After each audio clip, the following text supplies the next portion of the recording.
नमस्कार दोस्तों, आज जैसा कि हम लोगों ने बात किया था कि पहले चैप्टर के हम लोग एक वीडियो में ही सभी फार्मूलों को लेके आएंगे। तो जैसा कि आप लोगों ने सुना था वैसे ही मैंने स्टार्ट किया है। तो चलिए शुरू करते हैं इस वीडियो को। ठीक है दोस्तों, तो पहला चैप्टर है हम लोगों का वैद्युत आवेश एवं वैद्युत क्षेत्र। तो सबसे पहला फार्मूला हम लोगों को याद रखना है। देखिए भाई, हम लोग फार्मूला याद रखेंगे तो हमारा न्यूमेरिकल जितना से जितना हो सकेगा सरल बन सकता है, लेकिन हम फार्मूला याद नहीं रखेंगे तो हमारा कभी भी न्यूमेरिकल सॉल्व नहीं हो सकता है। तो सबसे ज्यादा इंपॉर्टेंट है फार्मूला, और फार्मूला को हम लोग एक ही वीडियो में पूरे फार्मूलों को कवर करने वाले हैं। तो चलिए शुरू करते हैं। देखिए, इसमें बोला गया कि किसी आवेशित वस्तु पर आवेश कितना होता है। तो ध्यान रखना भाई, Q इजकल टू प्लस और माइनस एन ही, क्योंकि आवेश जो होता है धनात्मक भी होता है और ऋणात्मक भी होता है, इसलिए प्लस और माइनस। ई होता है यह मूल आवेश को प्रदर्शित करता है। ई को हम लोग मूल आवेश बोलते हैं, और मूल आवेश का जो मान होता है 1.6 गुणे 10 के पावर -19 कुलाम याद रखेंगे। ठीक है भाई, कुलाम का नियम या आपसे पूछ लिया जाए या दो बिंदु आवेशों के बीच लगने वाला वैद्युत बल पूछा जाए तो आप लोग फार्मूला याद रखेंगे कि F is equal to 1/4 pi epsilon 0 Q1 Q2 बटे में R स्क्वायर होता है। और यहाँ पर जो K होता है यह माध्यम का परावैद्युतांक होता है। माध्यम का ये परावैद्युतांक है, यही बात याद रखेंगे आप लोग।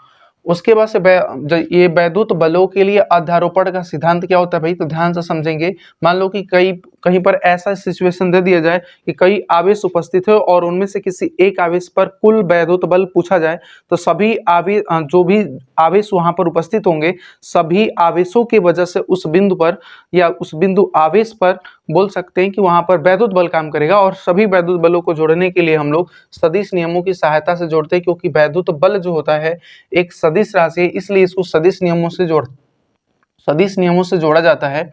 यही हमारा वैद्युत बलों के लिए अध्यारोपण का सिद्धांत होता है। तो vector F is equal to vector F1 plus vector F2 plus vector F3, फिर ऐसे ही वेक्टर F4 आएगा डॉट डॉट डॉट आगे की तरफ। ठीक है भाई, वैद्युत क्षेत्र की तीव्रता के लिए हम लोग फार्मूला पढ़े हैं, क्या होता है, तो E इजकल टू F अपान में Q0 या Q0, ये बात याद रखेंगे।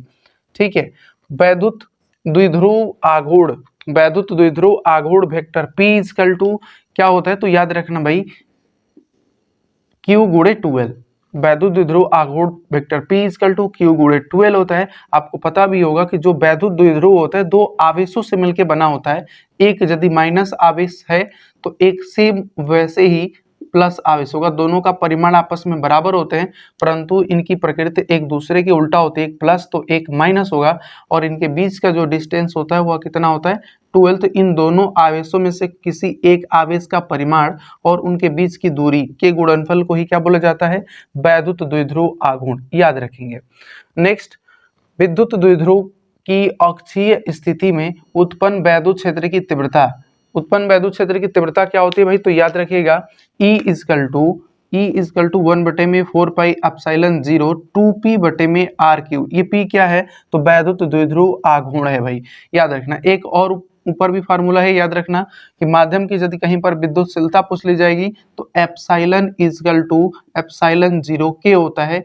कि जो है यहाँ पर माध्यम का क्या होता है, परावैद्युतांक होता है, याद रखेंगे।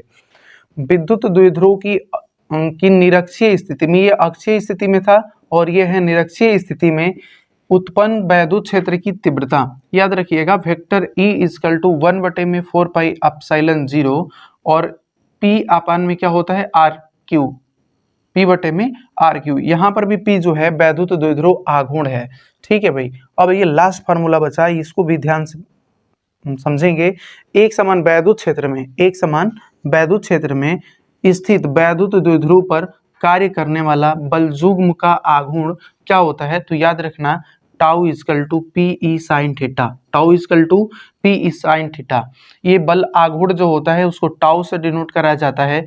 P जो है वैद्युत द्विध्रुव आघूर्ण है, E जो है वैद्युत क्षेत्र की तीव्रता है, और ये जो थीटा है उनके बीच का कोण है। तो याद रखना, थोड़े से बातों को समझ लेते हैं। यहाँ पर ये यदि सदिश रूप में इसको लिखा जाएगा, सदिश रूप में, तो क्या लिख सकते हैं, तो सदिश रूप में याद रखिएगा भाई कि vector tau is equal to vector P cross vector E होता है। ये भी बात याद रखेंगे, इस पे भी आपका न्यूमेरिकल मिल सकता है भाई। ठीक है, तो ये रहे हमारे कुछ इंपॉर्टेंट फार्मूला चैप्टर नंबर 1 के। स्क्रीनशॉट लेना चाहते हैं तो ले सकते हैं, और इस फार्मूलों को हम लोग याद रखेंगे ताकि जो नेक्स्ट वीडियो आने वाली है न्यूमेरिकल की वो आपके लिए बहुत आसान हो सके। तो इसलिए आप इन सभी फार्मूलों को लाइन बाय लाइन एकदम अच्छे से याद कर लेंगे ताकि न्यूमेरिकल में किसी भी प्रकार का प्रॉब्लम हम लोगों के अंदर न आ सके। ठीक है भाई, फिर मिलते हैं नए वीडियो में, तब तक के लिए धन्यवाद।